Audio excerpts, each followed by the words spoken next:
Hey everyone, Nick Engvall here. Before we get into today's episode, I want to tell you about some of the people that make the sneaker history community and this podcast possible. It's more important than ever to think about who you give your money to when you're buying clothing to go with your kicks. Our friends at Guilty Goods started their brand with a goal of giving back, especially to the communities that make sneaker culture possible. With every purchase from Guilty Goods, at least 10% of the proceeds are donated to organizations like Big Brothers and Big Sisters, the Susan G. Komen Foundation, the Movement for Black Lives, and many more. You can save 30% on your order by using the code HISTORY at guiltygoods.us. Again, that's history at guiltygoods.us for 30% off, and you can feel good about your purchase knowing you're supporting a meaningful cause. Sneakers are all about presentation, and if you're like me, displaying your kicks at home or in the office is just as important as when they're on your feet. Sneaker Throne makes sneaker display cases featuring customizable LED lights, drop-side cases to showcase the entire side of the shoe, not just the heel or the toe, the whole shoe. They've also got display cases for trading card collectors and hat collectors. To me, it's the perfect way to display your collection. You can save at least 10% on your Sneaker Throne order by using the code HISTORY at sneakerthrone.com. That's history at sneakerthrone.com. If you're a Patreon supporter or a member of our Discord community, you already know about Kicks with V hot sauce and his small batch, locally sourced hot sauce. V has been one of the biggest supporters of sneaker history and the podcast since the early days. He's currently the defending champion in our community trivia nights competition. Kicks with V hot sauce has been a huge hit with the community. You can save 10% on your order by using the code SneakerHistory10 at kickswithvhots.com. That's SneakerHistory10 at kickswithvhots.com. Now, you're probably here because you like sneakers, and if you join the Discord, you know our community is about so much more than that. Whether it's the marathon-like community calls, trivia night debates, the in-person meetups, or just sharing our favorite experiences, we found that although we have such different backgrounds, we all have some unexpected shared passions. Not only does the entire community look out for each other when it comes to releases, we're like a support group for life in general. You can join the Discord community for free by heading to the show notes of this episode. After you're done listening to this episode, tell someone you like their kicks today. You never know how far a simple compliment can take you, and we all know how good it feels to have someone show their appreciation. Now let's get into today's episode. What up, what up? Welcome back to the Sneaker History Podcast. Hey, before we get into this episode, I wanted to tell you about a couple of our partners. These are some of the folks that help us keep the podcast going, and they've been nice enough to offer some exclusive discounts for our listeners.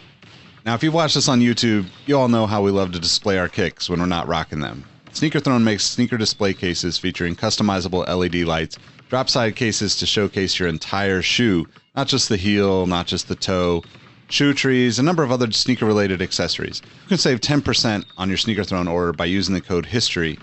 You can find a link to Sneaker Throne in the description, or you can just head to sneakerhistory.com/sneakerthrone and it will send you directly to their site. Again, that's 10% off with the code HISTORY. Our friends at Prospect are the premier streetwear brand and sneaker boutique based in sunny San Diego, California. One of my favorite places. Prospect is not your typical hypebeast haven, though. They carry classic footwear from brands like Asics, New Balance, Puma, Saucony, as well as local and globally known streetwear brands like Belief, Illust, Rottweiler, Stussy, and many others. Not to mention their own Prospect label and the iconic Just a Kid from Dago collection. If you're a listener of the podcast, you can save 10% on all of your orders from Prospect through their website with the code HISTORY10. That's promo code HISTORY10 at prspctsd.com. Now, if you're a Patreon supporter or a member of our Discord community, you already know about Kicks with V hot sauce and his small batch, locally sourced hot sauce. V has been one of the biggest supporters of sneaker history and the podcast since the early days, and his hot sauce has been a huge hit with the community. To celebrate the launch of his new coffee habanero flavor hot sauce and his new habanero honey, my personal favorite, he's given an exclusive discount to our podcast listeners. The first 50 people to use the code SneakerHistory10 will save 10% on their order from kickswithvhots.com. That's SneakerHistory10 at kickswithvhots.com. If you or someone you know is interested in sponsoring the podcast or becoming a partner with our community, get in touch with us. You can reach us by email at podcast@sneakerhistory.com, and we'll get back to you with information about how we can partner. And now for today's episode.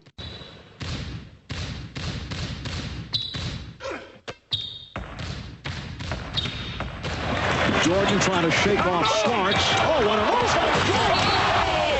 LeBron James with no regard for human life. 12 seconds. Bryant for the win. Iverson against Gill. The crowd on its feet. Allen for the win. Welcome to the Sneaker History Podcast. What up, what up? Welcome to the Sneaker History Podcast. My name's Nick Engvall. I've got two gentlemen with me to talk some kicks on this episode. A familiar face in Mike Guillory, but a familiar face for those in the Discord, and Dalton Miller. What's good, guys? How you guys doing? What's going on, man? Doing all right. Excited to do this for the first time. It seems pretty fun. Man, I'm doing great. I am just happy to be here. Another day recording. It's nice to have Dalton here for the first time. So good to see you, brother. You too, man.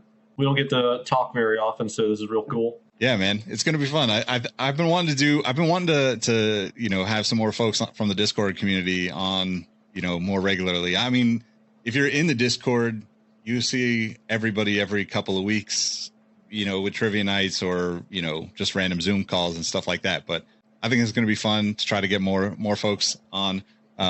Greg specifically, I've been saying you need to come on for a while. So yeah, I suggested him, but he and several others suggested me first. So that's why I'm here. So before we get into this episode, I guess, Mike, I'm going to toss it to you because we do have a new review to read. All right, cool. Well, let me pull it back up now. Come on, phone. All right, so we have one from Your New Secret. It says, talking sneakers for all sneakerheads. I'm assuming it kind of, the title's long, so it gets cut off. But we got a good old 5 stars, and it says, get these 4 dudes on the mics together and magic happens. It's a show about sneakers, the industry, and people who care about both. Take the hype and pretense out and leave it at the door. Shoes are functional expressions of art, and these gentlemen appreciate all types. But beyond the show lies the gem of the operation, the Sneaker History Discord. An actual community of people that care less about kicks on feet, but people behind them. From food to football kits and Formula One to favorite healthy debate. You name it, and Sneaker History Discord's got it. A golden place that hasn't been ruined by exploding and extravagantly influenced industry that is shoes. They go on your feet, people. It's not that serious. 10 out of 5 stars. Frauding starting 5 candy bars needs to happen, guys. Well, thank you. Appreciate that, Your New Secret. We'll take that 10 stars and allocate them several places. Yeah, thanks for the review. By the way, we opened up the Discord to a small number of people for free. It'll be in the link in the description, the first link in the description for this episode. Once those are gone, we're going to kind of slow it down and make sure it doesn't get too crazy in there. But I would just hit that link and join. It's a great bunch of people, and honestly, like my favorite place on the internet. So it's fantastic people. It definitely is. Get on there. That said, this episode, we're going to talk about collaborations because on one hand, there's way too many of them, but also, can we ever have too many? Can we ever get enough? But before that, we're going to do a little bit of rocking and copping. So I'm going to let Dalton start us off since he's the first timer here. What are we rocking and copping this week, gentlemen? Rocking. I've been wearing a lot of Vans lately. It's the Liberators Authentics. It's also what I've been copping. It's kind of the only new shoe I bought lately. Nice. That thing's real sweet. It was an Asian only release. They're awesome. So that's about it. As far as upcoming releases, I have no idea what's even coming out. How about you, Mike? Oh, man. So I've been rocking these Barcelona Dunks for a while now, since I got them for, I guess, about 2 weeks now. Super clean, super underrated because I guess they never released here, but I got them super cheap, so I really like them. And copping, I got a pair of the undefeated 5 on it Dunks on the way. I got them, again, super cheap. So, yeah, that's what I got right now. Which color? That's the purple and blue ones. Blue and purple, right? Yeah. I feel like those were... Yeah, sweet. I love those things. Oh, yeah. Nice. What you rocking, Nick? So I've been rocking this same shoe that I posted or showed on the last episode, but the Puma R698 is like an all 3M version. I just posted it on my Instagram stories, so depending on when you take this in, you might be able to see it up there. But I just think that 3M is like the most.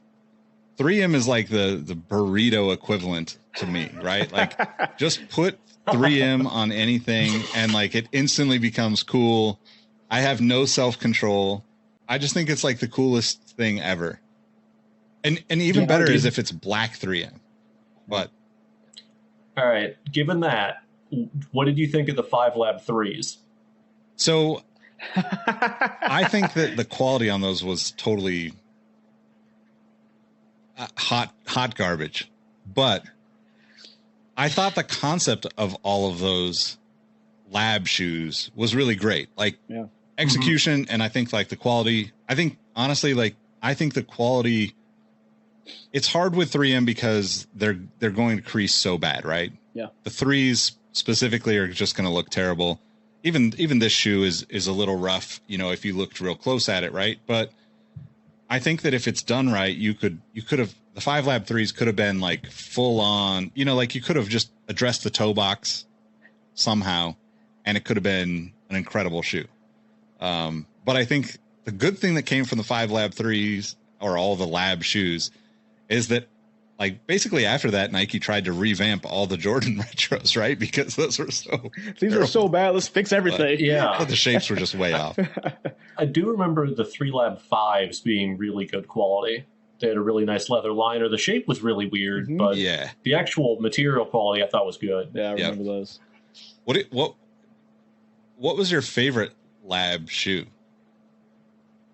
So they did the 3 Lab 5, 5.3. They did the all patent 4s too. 4. I don't know if they did any others. I think that was it, because I think they were at that point. They're like, we can't sell these. Probably that. It's yeah. They did 2 of the 4s. They did an all red 4 and an all black patent 4. I think my favorite overall was that initial 5, with the white elephant print and the teal accents on it. Yeah. I think I think that's probably the best execution, but the shape of that shoe was really bizarre to me. Like there was like I don't remember exactly, but I remember looking at it thinking like the tongue is not sitting in the right position and the ankle collar is not in the right position, which basically is like that's the Jordan 5 is defined by that, right? Like the rest of it's like it's a cool shoe. Don't get me wrong. Robbie's like listening to this rolling in his grave, but rolling in his beachy Hawaiian towel. What did you do to Robbie? He spilled his drink. He's But but that's what I rocked. As far as copping, I actually have been trying to find some of the total orange Air Max 90s that came out a few months back, a year back or whatever. I just slept on them. So that's kind of been the thing that I've been digging for. And, I haven't really looked at like upcoming releases. I mean, those orange, I think they're Los Angeles themed Air Max BWs. Yep. Obviously like a perfect shoe for me. So, if I can get those or the, you know, the Persian Violet BWs, I'd be super stoked. But as, I kind of do want the Persian Violets. I've never had BWs before. Yeah, it's a great shoe. You know, as I posted in the Discord today, I just don't think I'm getting anything off of the sneakers app, so we'll see. Me either, man. I know the struggle. How did I completely forget that? I hit on the Off-White Dunks today. Oh, yeah. Wait, there's more of them? Yeah, I got exclusive access, and I hit on those today, so that's really cool. Hey, nice. Yeah, they did today, and they're doing more early access tomorrow, so that would be September 8th, the day we're recording, and September 9th tomorrow. Nice, okay. Yeah. Good stuff. So that's pretty cool. I've never bought an Off-White shoe before. First time. Yeah, Mike, are you still anti sneakers app? I mean, yeah, pretty much. I for the sake of like the podcast, I know what the heck's going on. I've downloaded the sneakers app again so I can kind of see what's going. You know, what's happening to these little stories and crap. But I mean, it's just honestly, there's not been anything there that has really piqued my interest. The last thing I tried to get was that Alele May 14, which I really liked. I mean, we knew what was going to happen, but I tried anyway, and yeah, that's about it.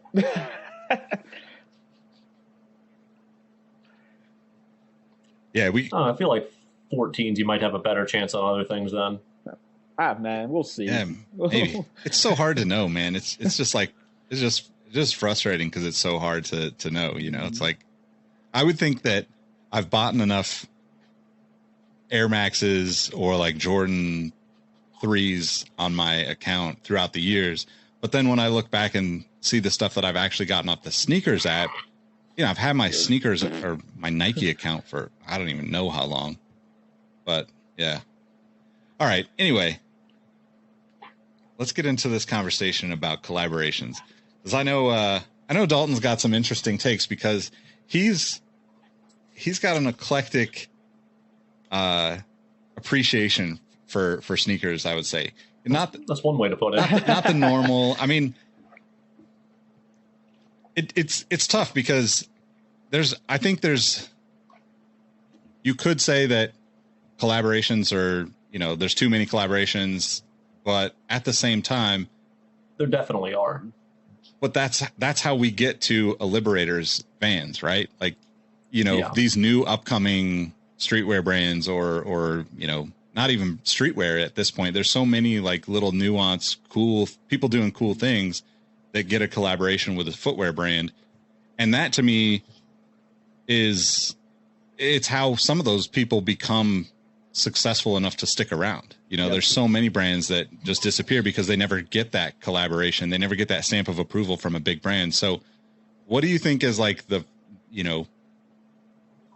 basis for a good collaboration? I think storytelling has to be in there in some capacity. Yeah. Like some things that are sticking out in my mind of like what a really, really fantastic collab is the Premier Life on Mars Sauconys. Mm-hmm. I thought those were executed fantastically, up to down, like packaging, little extras. They had like a little Mars passport. The colorways were also fantastic. Mm-hmm. So I think colorway is definitely a big part of it too. Like the shoe still has to look good, but it's what you're doing with storytelling, with the materials, with the color blocking, with the marketing. All of that definitely goes into it. Yeah. 100%. Yeah, I agree. What do you think, Mike?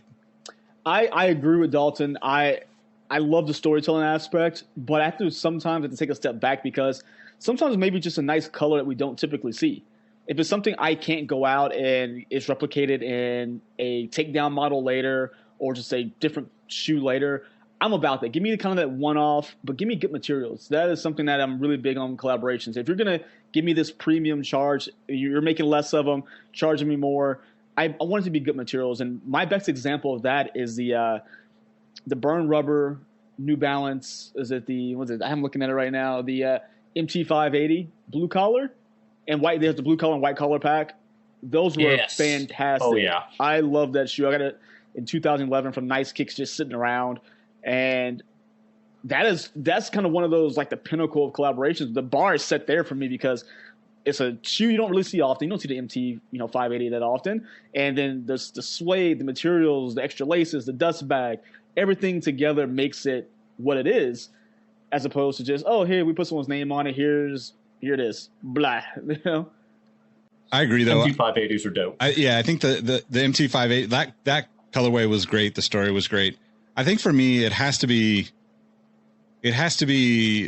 relevant to the collaborator, right? Like it has to be the smaller side of the collaboration, whatever that is, right? Has to be relevant to their background, their storyline, And when you get into these stories where you have multiple brands coming together, you still have to have something that represents, the smaller brands, right? Like I would use like the Adidas ZX8000s as an example and say like Neighborhood and Undefeated, like they're known for having kind of this like heavily branded black or white, very tonal, and to have those brands come together on Adidas shoe, as much as it might be cool for me as like an EQT fan to see them do some spin on the EQT, it's totally off brand for them. So they to have a black shoe or all white shoe or whatever that is, that aligns with both those brands. You're going to get the heavy branding from Neighborhood, the heavy branding from Undefeated.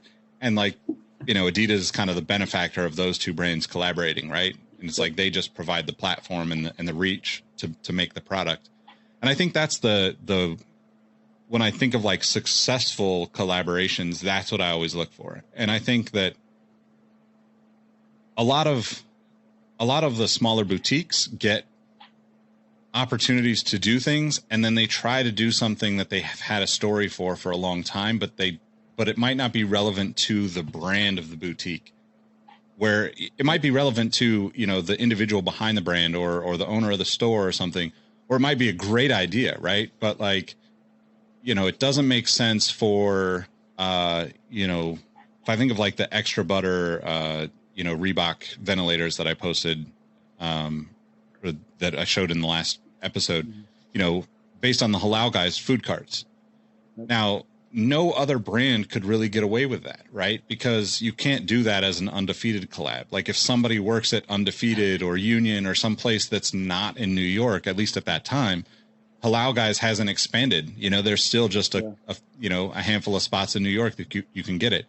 And I think that was like a home run, where that's also to the flips, on the flip side of that, that's where a lot of these collaborations, kind of fall short for me, as you see how forced it is, where it's like, okay, if you're not self-aware as a boutique, then you're not helping yourself or the footwear brand by collaborating. Yeah. Right. And that's a tough conversation to have with people. And I'm sure that people see a lot of, if you're working at a brand on collaborations, you probably see all sorts of people's ideas and hear about all sorts of people's ideas that ultimately don't actually ever hit the market.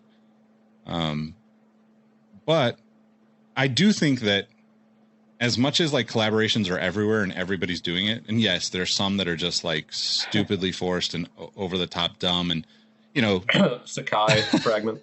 Yeah.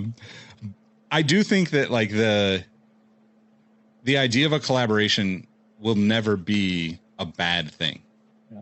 I know that's probably a hot take for the sneaker world because, we see thousands of them a year, but to look at it from like somebody who's worked in a big corporation, I know how hard it is for actual ideas to be surfaced to the top.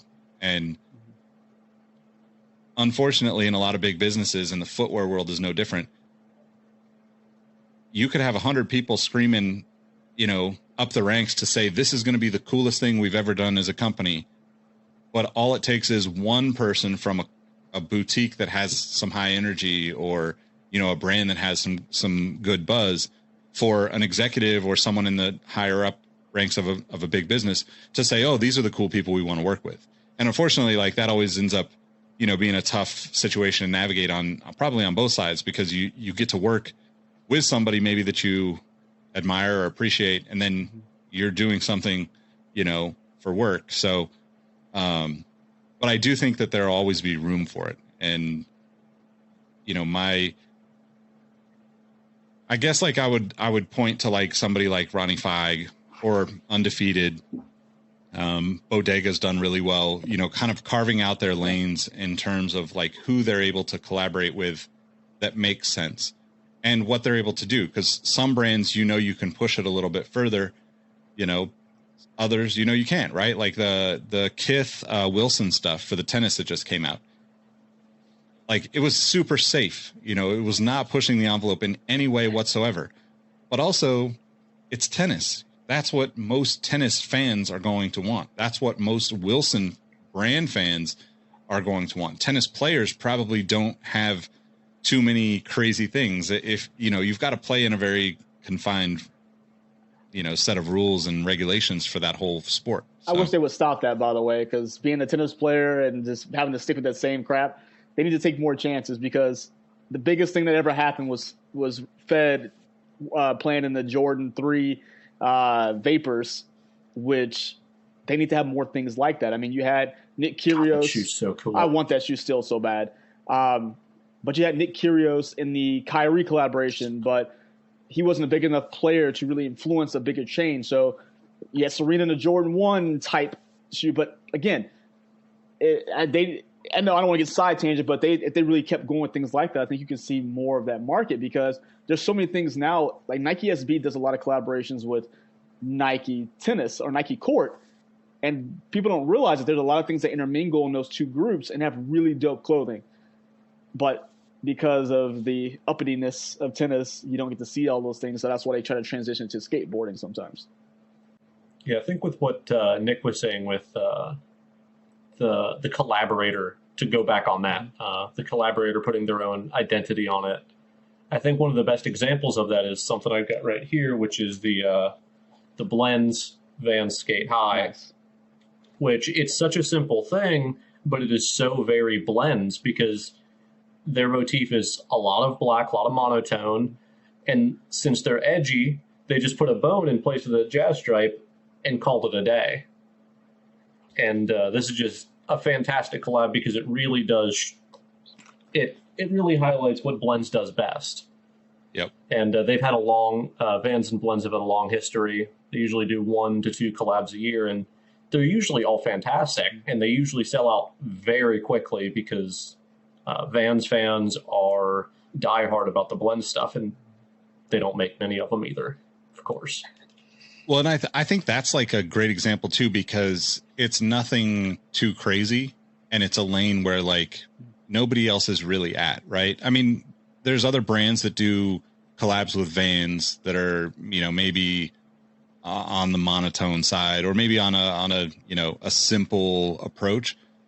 But I also think that's even more successful because Blends doesn't do a ton of stuff with other brands, right? Like a Blends Air Max 1 would be totally weird, and I would just be like, that doesn't make sense. They don't even have a Nike contract. Yeah. Now, yeah. I mean, they did for a while, but yeah, a few years back they lost it. Yeah. But any of the brands that they would carry, it just wouldn't make sense for them to collaborate with to that extent, right? Yeah. No. It's like the perfect, hey, we found our lane, let's not step out of it and, mess things up kind of. They could do like Doc Martens. And yeah. That's another brand I could see them definitely working with, but like a Blends New Balance, like that, it just doesn't make sense to me. Yeah, I agree. One of the things I was thinking about as we kind of talked about this topic, do you think that, like, kind of going away from the collaborator conversation, but we'll probably come back to that, but do you think that the packaging has to be changed for collaborations, or like maybe the extra stuff, the accoutrements, if you will? Like, do you have to have all that stuff for a collaboration? I'd like it to, but it doesn't need it. Yeah. I know Concepts, they always go really hard with the special boxes and special packaging, and it's really fantastic to see, but I don't think it's completely necessary, especially because a lot of the times they just limit that stuff to really small in-store only releases, which I think is really cool because it makes the people that were there in person even more special to get, like, they get the special box. And I think that's really cool. Yeah. What were you going to say, Mike? I guess it's just, I'm in the same boat as you, Dalton. It's cool if I get it. If not, it's all right as well. But I do like the little extras. Maybe not the boxes so much, but I like the little, maybe extra little lace duvet, or like I say, dust bag or laces, whatever it may be, just to give it that feel, oh, okay, this was something special. This is something different. It's not just an inline release, or it's not something that's going to come out again, next year. So the little extras just give it like a little bit more of a better feel to it sometimes.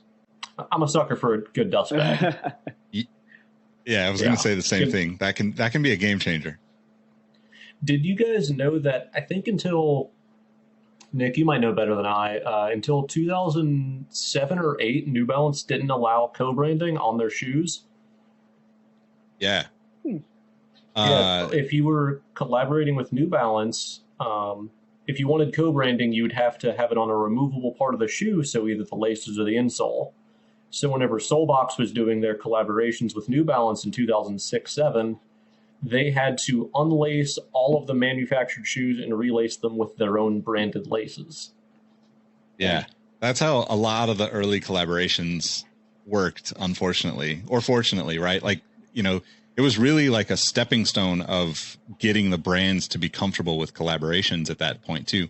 I have, I don't know what the very first New Balance collaboration was, but I have the first Concepts New Balance collaboration from 2007, I think. Okay. It's a 576. It's like a white, with yellow and baby blue and like lime green accents. And that sounds awesome. Yeah, it's just a completely weird shoe. And if back then New Balance would never do crazy colors like that. Never at all. I'll grab those and take a look, but I don't know if they actually have Concepts branding on them. There's for sure interesting like branding on it, like the Made in the USA is like scripted type of stuff. But it's funny to think about that too, because, you know, now 15 years later, you know, every brand is like, just throw Kith next to it. It's like Pizza Hut and Kith, or, you know, Pizza Hut and Undefeated. And it's like, hey, if it gets kids back into the reading club, you know, the book club, the Pizza Hut book club or whatever that was, then I'm all for it. But I feel like that's like the problem, in my opinion, at least, is not that we have too many collaborations, but we allow too many forced collaborations to happen, you know, because even if it's a big brand, right? You know, and I would take like Vans off the table, right? Vans is one of those companies that they're so about the artists that they've had, you know, hundreds of people that would never have gotten the opportunity to create anything with a major footwear brand just because they care about art and music and, you know, that kind of culture that exists around it. They were given Iron Maiden their own colorways in the 1990s. Right, exactly. And like, that's huge, right? On the other side of, you know, the playing field when it comes to sneakers, a brand like Nike is, you know, not to pick on them, but they're out here like, you know, suing people that they should have collaborated with in a lot of ways, right? Or artists that will eventually be people they work with, you know, like that's how it works. Unfortunately, is like they have to like people have to fight to get to that level.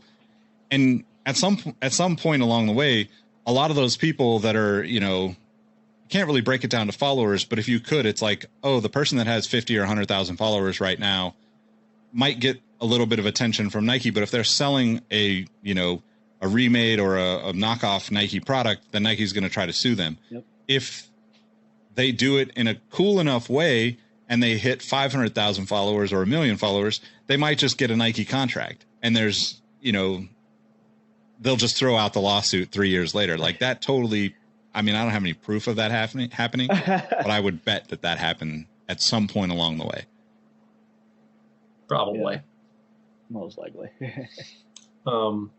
Yeah, I think as far as like forced or bad collabs, I kind of made fun of it before, but like, what do you guys think of this new round of the Sakai waffles? Because they have some with Fragment, they have some with Clot, and someone else, but it's the 5 new Undercover. Sakai waffles. Undercover, yeah. And Undercover, yes, thank you. What do you guys think of those? Do you think that's an example of a really forced collab, or do you think they actually care? I think it's forced. I think I feel like it always starts with the whole Travis Scott thing. They did the triple collaboration with Travis Scott, so I think they're going to just run that sucker dry until people don't want to do it anymore. So first it was of course the ones. Now we got the Sakai times Undercover times Nike. So they're going to keep doing it until no one wants it anymore. So that's going to be a cash cow because, hey, no one else is doing triple collaborations, which Adidas actually did with, Nick mentioned the shoe earlier, the ZX8000 with Undefeated and, oh my God, I lost my train of thought, but they did multiple people on one shoe. Adidas and Undefeated have a really good history, I think. Most of their history, I think, is really, really strong. I think kind of the peak of that was in 2013 with the Babes ZX5000 that they did with Undefeated. And those are just incredible. That shoe's just a home run. Yeah. So that's the type of stuff where a triple collab really, really works. And you can see all three parties represent it really highly. Mm-hmm. And I think that's what they're all shooting for again. But maybe they just ran out of ideas. I'm not sure. I mean, I think that there's always going to be some sense of laziness with a lot of that stuff. At least from a consumer side, we see it as lazy. But for a lot of brands, the colors might be very much their brand, right? You know, maybe not with all those Sakais, but you know, I can kind of see how you could potentially take a Travis Scott Jordan 1 or Air Max 1 or whatever, and then say, here's a Fragment colorway. Here's, you know, undefeated colorway. Here's a XYZ colorway, because, you know, like Soulfly Jordan 1s, right? There's not enough of those shoes to go around, but you could get a lot of buzz by just applying that same color to a Travis Scott version. Yeah. And I think that's the difference between, you know, Nike collaborations and other brands that are out there collaborating, because it's more transactional on the Nike side. It's not, let's, you know, and sometimes it is, don't get me wrong. You know, for the first, you know, round of Off-White, the 10, right? Virgil Abloh being able to cut up shoes to the extent that he did absolutely changed the game. We wouldn't have had Union Jordan 1s if Virgil didn't do the 10 first. Yeah. We wouldn't have had any of the Sakai stuff if Virgil didn't do that stuff first. And sometimes it just takes the right person having the you know, either the balls to stand in there and say, I'm not doing this unless I get to do it my way, which, you know, if you've looked at any of the stuff with like Fear of God and Jerry Lorenzo, you know, he was the only person to get his own silhouette, you know, other than Kanye, right? Like nobody gets their own silhouette at Nike, but he was like, I'm not going to be a partner if I'm not going to. And then he's still got to reel it back in and do, you know, air raid inspired colorways, you know, like they play the game, right? It's a give and take. But I think the interesting part about that is we don't see enough of the 10.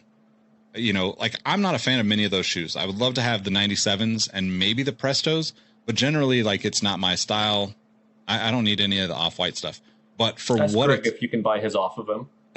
Yeah, for what he has done for sneakers and changed the way that you know Nike works with partners, and for just like all the crazy stuff he's been able to do, I still think it's badass that he's been able to do all this stuff with a brand like Nike. You know, and I was thinking about, like, when you start thinking about the like 3, 4, you know, the triple collabs or whatever, Adidas has done a really good job with, you know, bringing multiple brands together throughout the years. You know, like Consortium has done various projects where it's like, hey, these are two shops that are going to work together on a particular silhouette. But I actually think that the first stuff that I can think of was the New Balance. Mike, you brought up the 580, the Meta, Stussy, Mad Hectic, Undefeated stuff, the bright ass colors on all those 580s in like 2007 or 2008. It was insane. Ever do. Yeah. Never. And not even taking into account that like those were mostly sold in Japan and barely made it out of Japan back then.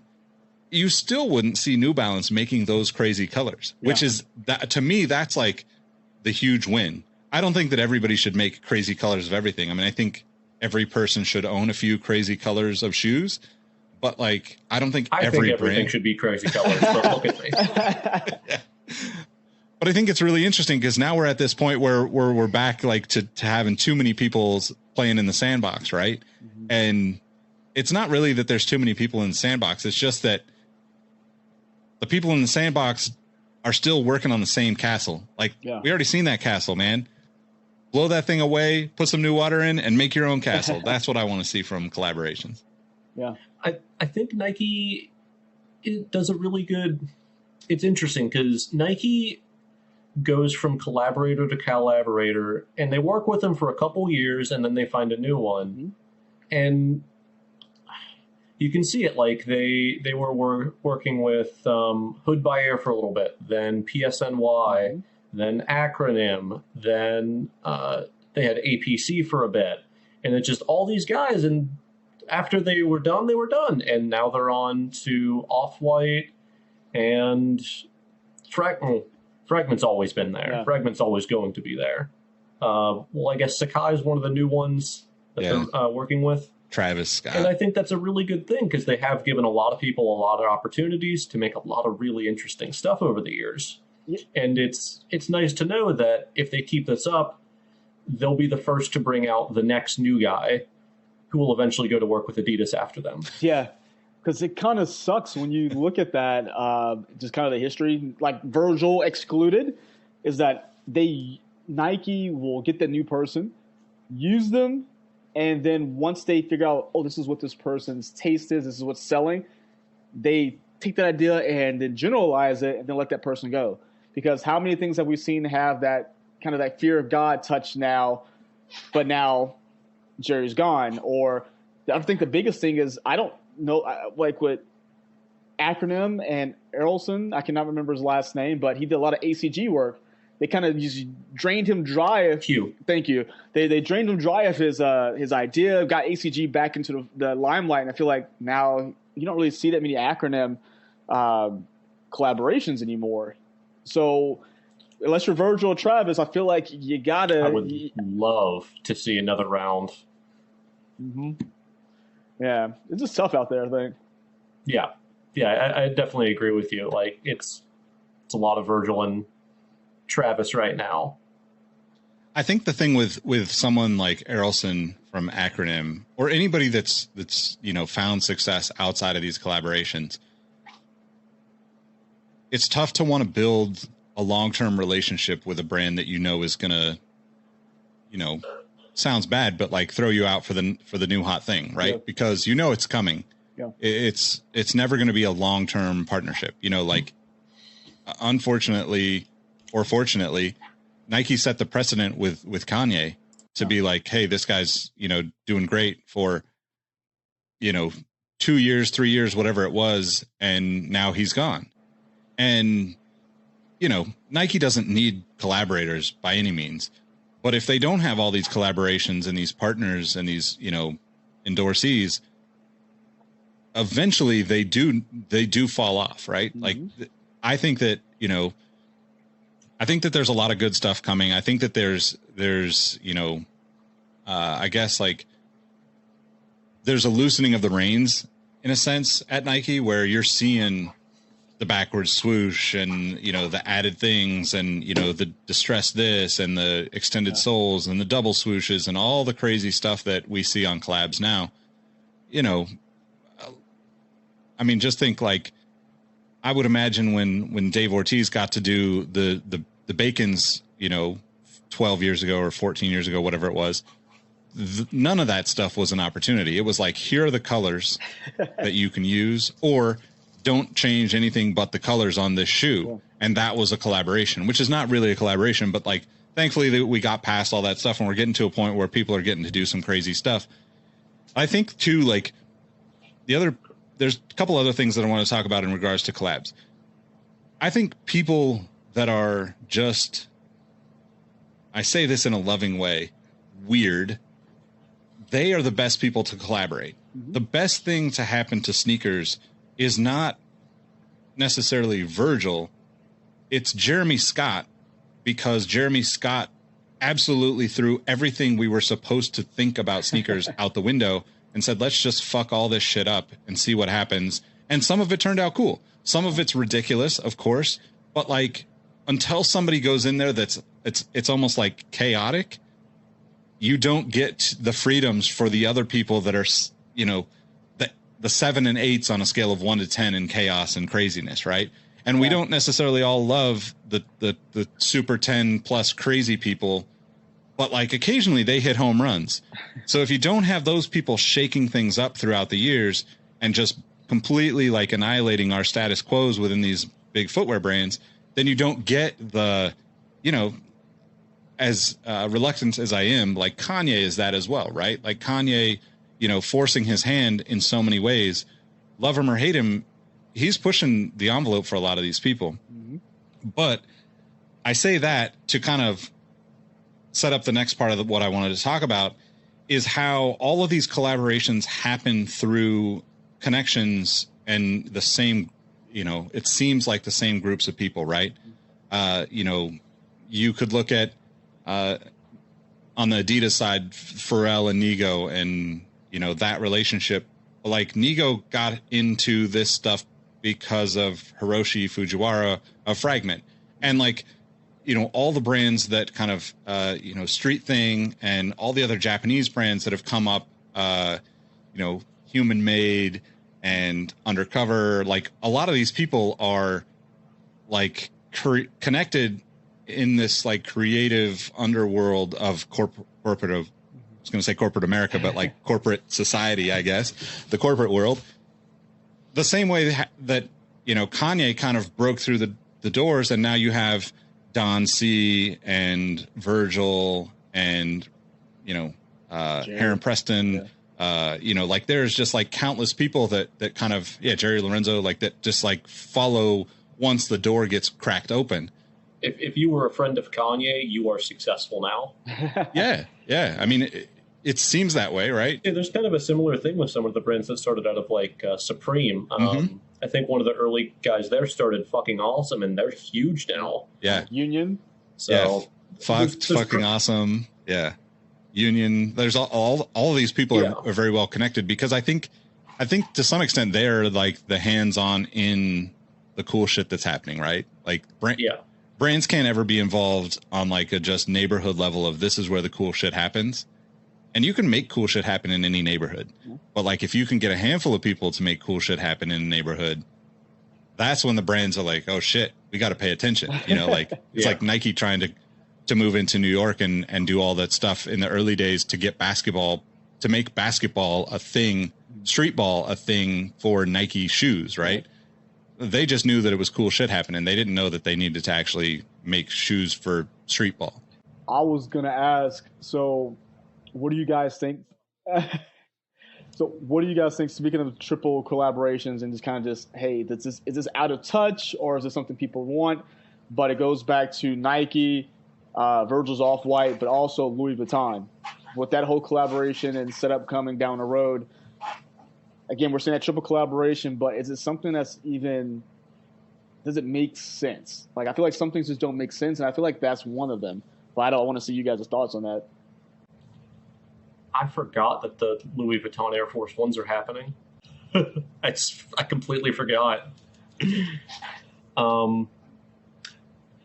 Louis Vuitton is such a special case because Louis Vuitton doesn't make things for a specific demographic. They make things, and people that like Louis Vuitton will just buy them no matter what. Yeah. It's because they just love Louis Vuitton and they like supporting them.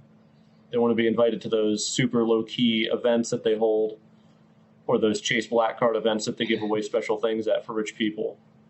So I think that's kind of where that Louis Vuitton Nike stuff is. It's not for the brand. It's not for anyone other than Louis Vuitton fans. So I would take that in a different direction then, because I agree with Dalton. I think that the Louis Vuitton fan is going to buy the Louis Vuitton stuff no matter what, right? Yeah. That's why the Supreme stuff worked. Like the people that are buying that, it might be aspirational for kids lined up at Supreme, but like what kid lined up for Supreme has 10 grand in his pocket? Like not very many of them. And it's rare that people outside of the Louis Vuitton circle, right? Like if you're buying Louis Vuitton on a regular basis, you don't wait in line. You just tell your person that you want the stuff and you get the stuff. Like that's how like high-end luxury works. But I do think that it's interesting to see, Louis Vuitton just bought out, basically everything about Off-White with the exception of Virgil Abloh, right? So like they own a huge percentage of Off-White now. So, the interesting thing about those relationships is that when they spin out of that situation, right? Like Kim Jones, moving from Louis Vuitton to Dior, then doing a Dior Jordan 1, but then also doing a Kim Jones Air Max 95 now that to me is a really like odd thing, right? Only because I never really think of him as doing his own things. I think of him as a brand person. Yeah. And then he does his own collaborations. Where like Virgil, he's so much like, equal with the brand Off-White, right? Yeah, we know it's an Off-White Jordan 1, but we know that it's a Virgil Abloh Off-White Jordan 1. Yeah. And I think that's a really interesting way to kind of position. And I think, Virgil and maybe even Kanye have been really successful at positioning themselves and their brands as equals, as opposed to, someone who's just a name. And like that whole camp has really done well with it, right? Yeah. Fear of God and Jerry Lorenzo's up there too. But I think that it's something that everyone would do, right? Like before we started recording, and I'll just toss it to you guys to kind of share, but like, the thing about collaborations is how do you possibly say no? As a fan of sneakers, as a fan of streetwear, as a fan of all these things, skate, basketball, baseball, cars, like if someone or some person or some brand that I admire or appreciate or respect says, hey, do you want to do some cool shit together? I say yes.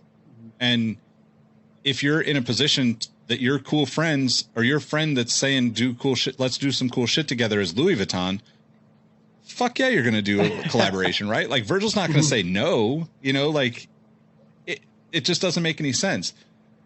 But like, you know, could you guys ever say no to a collaboration if you had the opportunity? I mean, I think you have to get to a certain point of like failing at collaborations or just failing at working with a brand, you know, to Dalton's point about, you know, people leaving Nike to go to Adidas, right? Yeah. Once you've hit the ceiling of your creative freedom at a brand, that's when you say no.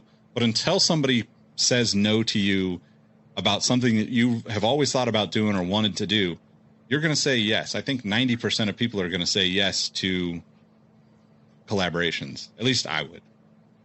Totally. Yeah. Totally. You have to. Yeah, I would too. Just any of them, like Pony. I